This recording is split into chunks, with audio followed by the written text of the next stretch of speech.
शरणे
ज्ञानेश्वर भगवान विष्णूने असे म्हटले आहे, ज्यांनी निवृत्तीनाथांना आपला गुरु केला, भक्तीने त्या देवाला आपलासा केला, ज्ञानेश्वरी सारखा अद्वितीय असा ग्रंथ लिहिला, हजारोंच्या संख्येने अभंग लिहिले, भागवत धर्माची ध्वजा फडकावली, सर्वसामान्यापासून असामान्यापर्यंत सगळ्यांचेच भले केले. त्यांनी स्वतः कष्ट सोसून दुसऱ्याचे कष्ट पीडा त्रास दूर केले असे संत श्रेष्ठ ज्ञानेश्वर महाराज आपल्या हरिपाठातील एका अभंगात सांगतात. पर्वताप्रमाणे पातळ करणे वज्रले कहोणे अवस्थासी नाही झासी भक्ती को पतित अभक्त हरिसी न भजत दैवा अनंत वाचाळ परती परवा क्या कैसे मी गोपाळ आवे ज्ञान देवांतराळ आत्मानी सर्वांगती पूर्ण भयेत नाचे कुंडली गवळला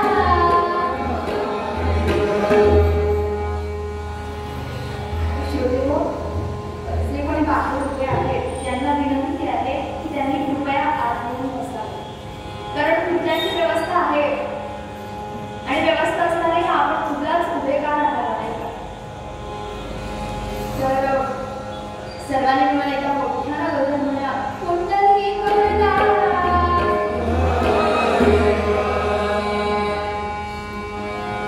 तर श्रोते हो, एकदा असं कीर्तन चाललं होतं. कीर्तनकार बुवा कीर्तन सांगत होते आणि कीर्तनकार बुवा मध्ये मध्ये कुंडली गवळला. तर कीर्तनकार बुवा असे मध्ये मध्ये गजर घेत होते.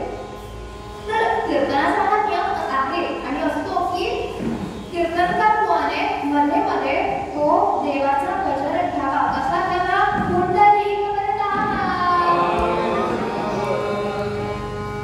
तर कीर्तनकार बुवा कीर्तन सांगत होते, श्रोते भरगच्च श्रोते बसले होते आणि हे कीर्तनकार बुवा जे होते ते प्रत्येक 10 मिनिटानंतर कुंडली गवळला.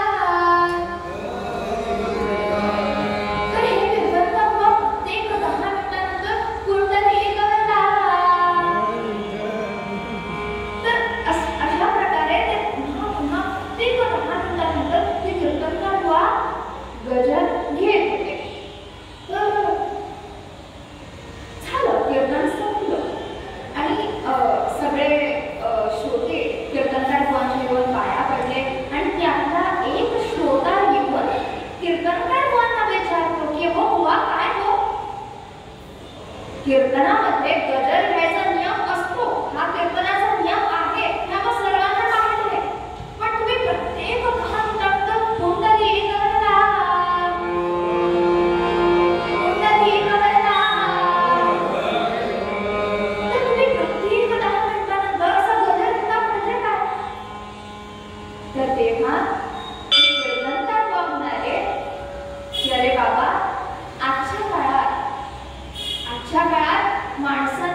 ते कीर्तनकार श्रोत्याला म्हणाले, अरे कीर्तनामध्ये असेही श्रोते असतात ज्यांना कीर्तनामध्ये अजिबात रस नसतो आणि जेव्हा माणसाला कुठली गोष्ट आवडत नाही माणसाला कंटाळा येतो आणि माणूस झोपा काढतो.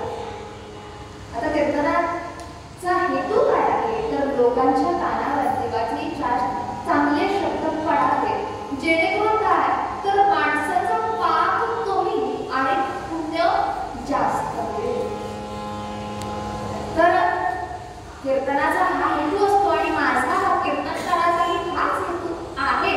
आणि म्हणून जी कोणी माणसं झोपा काढत असते त्यांना जागवण्याकरिता जसे कुंडली करता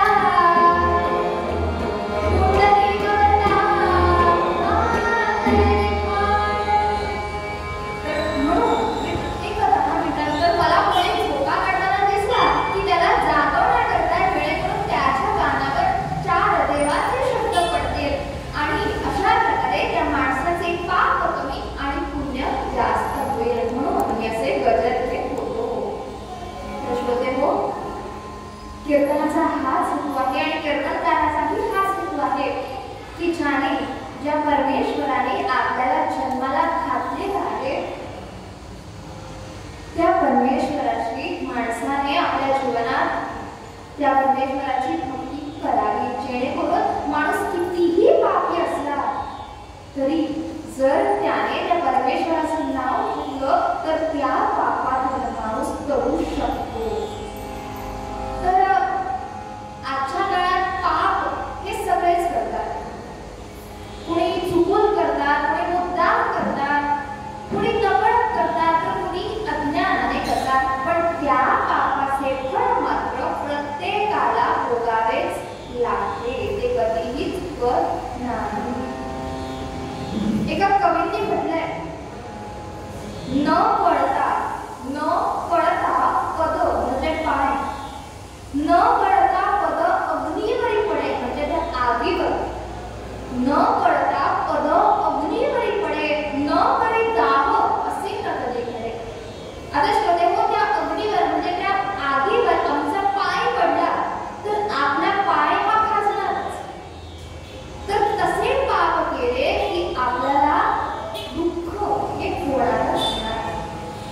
आता पाप घालवण्याकरता आपण पुण्यक्षेत्रात येतो आणि आता पुण्यक्षेत्रे कोणती तर मंदिरे, सत्संग, हरिनाम, भजन, कीर्तन, नामस्मरण अशा ठिकाणी पुण्य असते असे आपण सर्वजण मानतो. पण आजच्या काळात या कलियुगात या ठिकाणात सुद्धा जर अपवाद सोडला तर प्रामाणिकपणा, शुद्ध भाव त्या परमेश्वराप्रती खरं प्रेम राहिलं नाही. आज बरेच लोक पुण्यक्षेत्रात राहून मंदिराशी संबंध जोडून त्या देवाजवळ राहून अशी पापे करतात की जी पापे ज्ञानेश्वरांनी म्हटल्याप्रमाणे वज्र येतो भविष्यती, ती त्याची पापे पुण्यक्षेत्रातली असल्यामुळे इंद्राच्या वज्राप्रमाणे घट्ट होत राहतात आणि त्या माणसाचं जीवन उद्ध्वस्त करतात. परमभाग्याने लाभलेला असा हा मनुष्य जन्म 84 लक्ष योनी फेरे पूर्ण होऊन मिळालेला माणसाला हा मनुष्य जन्म. आता हे जन्म अनेक योनीत येतात.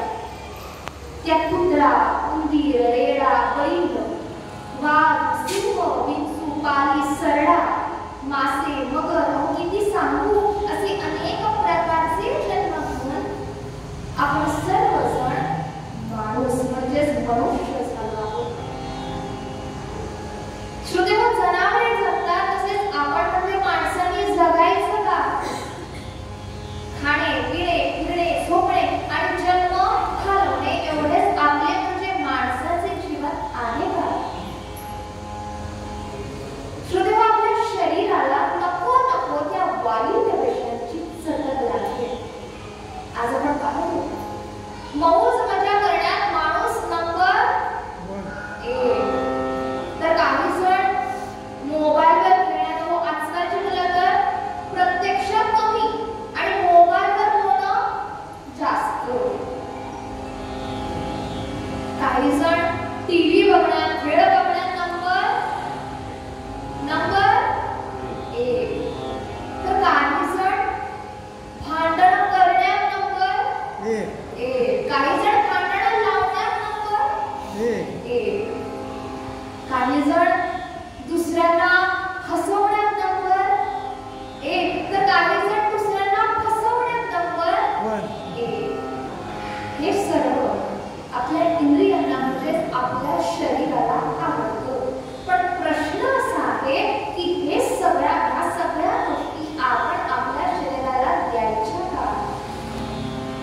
तर नाही, कारण या सगळ्या गोष्टी माणसाचे जीवन घडवण्याकरिता अतिशय वाईट आहेत. म्हणून या सगळ्या गोष्टींपासून माणसाने दूर राहावे.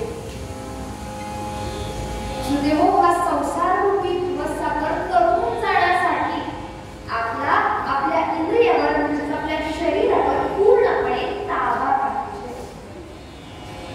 आता आपण मागितल्या म्हणजेच त्या हनुमंताला शरण जातो, शनिवारी देवळात जातो, त्याला तेल अर्पित करतो, त्याची पूजा करतो. कशासाठी? तर त्या देवाने आपल्यावर कृपा करावी म्हणून. पण तो देव मागती कसा आहे, त्याला काय काय आवडते याचा अभ्यास कोणी केला आहे का? तर नाही. हनुमान जितेंद्रिय आहेत. कवी सुंदर अशा एका श्लोकामध्ये वर्णन करतात.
जो अधिकार मिळूनही त्या परमेश्वराला आवडेल असे वागत नाही, देवाच्या नावावर इतरांना फसवतो, हरिकथा ऐकत नाही, सत्संगात बसत नाही, जिथे भक्ती सेवा त्या परमेश्वराचं नाव असेल तिथे जात नाही, किंवा त्याला असे कार्यक्रम आवडत नाही, तो अवभक्त करतोय. तो देवाला कधीच आवडत नाही, त्याची हा देवापर्यंत कधीच पोहोचत नाही, तो पापीच राहतो. संत ज्ञानेश्वर महाराज म्हणतात,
दोन माणसे भेटली की बडबड सुरू. श्रोते हो, ह्या बडबडीतून पापे वाढतात, वैर वाढते, दुसऱ्याची निंदा होते. म्हणून आपण सर्वांनी संपूर्ण चराचरामध्ये म्हणून असलेल्या विश्वव्यापक अशा त्या भगवंताला आपलासा करण्याकरिता हरिनामाची कास करा. पाप सोडा, पुण्य सोडा. हाताने काम करा, पण मुखाने त्या परमेश्वराचं नाव घ्या. कथा, कीर्तन, नामस्मरण जिथे जिथे असतील तिथे जाऊन बसा. आपल्याला जर ते कार्यक्रम आवडत नसतील तरी जाऊन बसा. जेणेकरून काय होईल की आपलं पाप कमी होईल आणि आपलं पुण्य वाढेल. सर्वांनी संपूर्ण चराचरामध्ये भरून असलेल्या विश्वव्यापक अशा त्या भगवंताला आपलासा करण्याकरिता हरिनामाची कास घेऊया. कथा, कीर्तन असे कार्यक्रम जिथे जिथे असतील तिथे जाऊन बसा. इथून आपोआप आपली बुद्धी, आपलं पुण्य वाढायला लागेल. जगण्याची आशा वाढेल आणि आपल्या हातून खऱ्या अर्थाने त्या परमेश्वराची सेवा होईल, त्याची भक्ती होईल. मूळ पदार्थ ज्ञानेश्वर महाराज म्हणतात,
त्या ठिकाणी उपस्थित असलेले कीर्तन श्रोते